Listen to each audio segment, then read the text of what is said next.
สบายดียินดีต้อนรับเข้าสู่รายการซูมเซลโฟโต้ซึ่งเป็นรายการที่นำเอาเทคนิคการถ่ายภาพจากอินเทอร์เน็ตมาอธิบายเข้าใจกันแบบง่ายๆมื้อนี้เราจะมาเล่าถึงการวัดแสงและวิธีล็อกแสงว่าเป็นเท่าใดบางคนอาจจะยังเข้าใจผิดเนาะว่าถ้าการกดชัตเตอร์ลงครึ่งนึงจะเป็นการวัดแสงที่แท้แล้วบ่แม่นเพราะว่า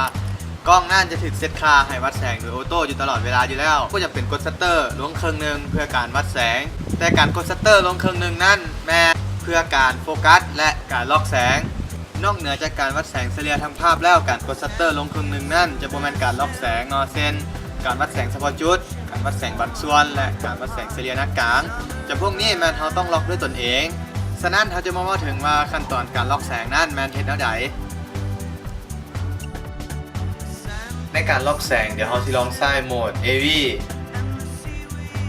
เราจะสังเกตเห็นว่าตอนนี้มันยังเป็นวัดแสงเฉลี่ยทางภาพอยู่เราก็จะมาเปลี่ยนให้มันเป็นวัดแสงเฉพาะจุด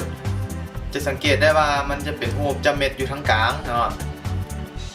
หลังจากนั้นเราก็จะมาเบิ่งวิธีล็อกแสงการล็อกแสงมันให้กดปุ่มดอกจันหรือปุ่มซูมเอาท์เมื่อเราวัดแสงที่จะล็อกได้แล้วเราก็กดปุ่มนี้แล้วเบิ่งที่ไลฟ์วิวจะเห็นเป็นรูปดอกจันโซขึ้นมา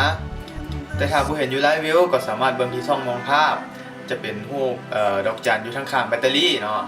ฉะนั้นเมื่อมันขึ้นรูปดอกจันมาแล้วก็แปลว่าเราล็อกแสงแล้วเราก็สามารถจัดองค์ประกอบในถ่ายรูปได้เลยก็ได้พูดคร่าวๆกันไปแล้วเนาะเกี่ยวกับการวัดแสงและวิธีล็อกแสงมาเห็นแนวใด